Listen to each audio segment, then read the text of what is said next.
Hi friends, இந்த வீடியோவில் எதை பற்றி பார்க்க போகிறோன்னா, இது ஒரு மூவி ரிவ்யூ தான். தமிழில் பார்த்தாலே உங்களுக்கு தெரிஞ்சிருக்கும். என்ன படத்தை பற்றி பார்க்க போகிறோன்னா, வந்து கோட் அப்படின்னு சொல்லிட்டு ஒரு படம். இது 2025 மார்ச்சில் ரிலீஸ் ஆச்சு. நேற்று தான் நெட்ஃப்ளிக்ஸில் பார்த்தேன். அதனால் இந்த மூவி ரொம்ப நல்லா இருந்துச்சு. ரொம்ப வித்தியாசமான கெஸ் பண்ணுறதை விட அந்த சீன் எப்படி கொண்டு போகிறாங்க அப்படின்னு சொல்லிட்டு பார்க்கும்போது இந்த மூவி நல்லா இருந்துச்சு. அதனால் அதை பற்றி ஒரு ரிவ்யூ போடுமே, நீங்களும் பார்த்து என்ஜாய் பண்ணுறதுக்காக இந்த ஒரு படத்தை பற்றி பேச வந்தேன். சரி, இந்த படத்தோட ஒன்லைன் என்னன்னு சொல்லியிருந்தேன். ஸ்கூல் படிக்கிற ஒரு பொண்ணு, அந்த பொண்ணுக்கு 17 வயசு. இந்த வயசு தான் ரொம்ப முக்கியம். அப்புறம் அந்த பையன் காலேஜ் போய் அவன் படிப்பு வரல, அவனுக்கு பிடிக்கலன்னு சொல்லிட்டு அவன் தனியாக ஓன் வேலையை பார்த்துக்கிறேன்னு சொல்லிட்டு ஏதாவது ஃபோன் விற்கிறது, நைட் டைமில் பாரில் பீர் விற்கிறதுன்னு சொல்லிட்டு அவன் ஒரு இதில் பாத்தில் போயிடுறான். இப்போ அந்த பையனுக்கு 19 வயசு. இவங்க 2 பேரும் ஒரு கடையில் மீட் பண்ணுறாங்க. ஃபோன் காலில் ரேண்டமாக ப்ராங்க் பண்ணுற மாதிரி இந்த பொண்ணு ப்ராங்க்னு சொல்ல முடியாது, கலாய்க்கிறதுக்காக ஃபோன் பண்ணி இது மாதிரி என்ன அப்படி இருக்குன்னு சொல்லிட்டு கலாய்ச்சிட்ருக்கோம். அப்படியே ஓவராக நீ யார் நீங்கள் கேட்டு ஒரு க்யூரியாசிட்டியில் 2 பேருக்கும் லவ் வந்துடும். இப்படி லவ் பண்ணிகிட்டு இருக்கும்போது அவங்க மாமா உள்ளே என்ட்ரு வர்றாரு. அந்த மாமா பார்த்த வேலை தான் இந்த படமே. இந்த இதுக்கு அப்புறம் கதை சொன்னால் அவங்க அவ்வளோ டிஸ்டன்ஸ் தெரியுது. அவங்க மாமா ஒரு ரைஸ் மில் வச்சுருக்க ஒரு பணக்காரர்.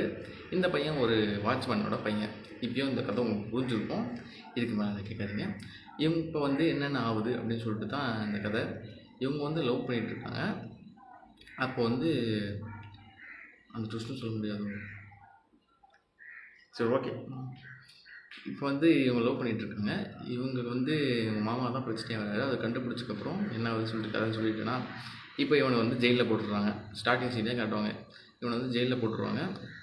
எதுக்கு அவன் ஜெயிலில் போடுறான், ஏன் அவனை ஜெயிலில் போடுறாங்க, இவன் மூலம் ஒரு 10-15 நாளில் ஒரு 6-7 கேஸ் போட்டுடுறாங்க.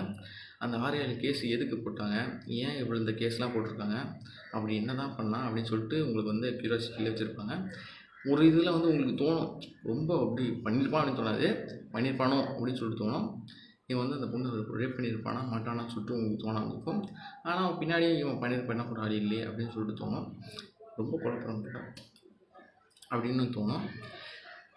சரி, லாஸ்ட்டில் அந்த பையன் கோட்டை விட்டு கேஸ்லேருந்து வெளியே வந்தானா, லாஸ்ட்டில் அந்த பையன் அவன் கில்ட்டி இல்லை அப்படின்னு சொல்லிட்டு ப்ரூவ் பண்ணானா இல்லையான்னு சொல்லிட்டு தான் இந்த படம். இந்த படத்தை லீட் ரோலாக கொண்டு போகிறது யாருன்னா இந்த பிரியதர்ஷி சூரியவலன்னு சொல்லுவாங்க. இந்த படத்தை கொண்டு போகிற லீட் ரோலாக நடிச்சிருக்க பிரியதர்ஷி புலிகொண்டா. இவர் உங்களுக்கு நிறைய தெரிஞ்சிருக்கும். ஒரு ஃபோட்டோ கூட போடுறேன். நிறைய இதில் காமெடி சீனாக நடிச்சிருப்பார் நிறைய படத்தில். இந்த படத்தில் இல்லை. அவர் இந்த ரோல் எடுத்து பண்ணது வித்தியாசமாக தான் இருந்துச்சு. ஏன்னா அதுக்கு முன்னாடி அவர்கிட்ட சீரியஸாக பேசி பார்த்துருக்கேன். அதாவது லாஸ்ட்டாக ஃப்ரெண்டுக்கு போய் அட்வைஸ் பண்ணுற மாதிரி சீரியஸாக பேசுவார். ஆனால் மொத்தமாகவே சீரியஸாக எடுத்து பண்ணும்போது ஒரு மாதிரி வித்தியாசமாக இருக்குது. இப்போ எப்போவுமே காமெடி பண்ணுறவங்க திடீர்னு ஒரு சீரியஸாக ஒன்று சொல்கிறாங்கன்னா டப்புன்னு நம்ம ஏற்றுப்போம். இவங்களே சொல்கிறாங்களே அப்படின்னு சொல்லிட்டு சில பேர் கலாய்ப்பாங்க, அது வேறு. ஆனால் இப்படி ஏற்றுப்போம். அது மாதிரி தான் இந்த படம் வந்துச்சு. இதுக்கப்புறம் எப்படி சூரிக்கு ஒரு அந்த விடுதலை 1 ஒரு ட்விஸ்டிங் பாயிண்ட்டாக இருந்துச்சோ, அது மாதிரி இந்த கோட் இவருக்கு ஒரு ட்விஸ்டிங் பாயிண்ட்டாக இருக்கும்னு சொல்லிட்டு நான் நம்புகிறேன். இந்த படத்தை நான் தேட்டர்லேயே பார்த்துருக்கலாம். ஏன் பார்க்கலன்னா காசு இல்லைப்பா, அதனால தான் பார்க்கல. நீங்களும் பாருங்கள். இது நெட்ஃப்ளிக்ஸில் அவைலபிளாக இருக்குது, தமிழ்லேயும் இருக்குது. இதோட ஒரிஜினல் லாங்குவேஜ் தெலுங்கில் இருக்குது.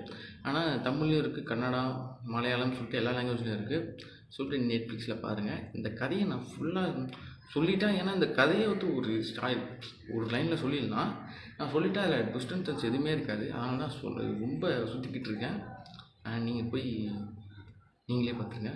இந்த கதை உங்களுக்கு கண்டிப்பாக டிசப்பாயிண்ட் பண்ணாது. அதனால் நம்பி போய் பாருங்கள். அப்படி என்னடா மொக்க படத்தை சொல்லிட்டேயோ அப்படின்னா பார்த்து முடிச்சுட்டு வேணால் கமெண்ட் அனுப்பிட்டுங்க. அதுங்க பார்க்காம போயிட்டாதீங்க. வேறு வீடியோவில் பார்ப்போம். பாய்.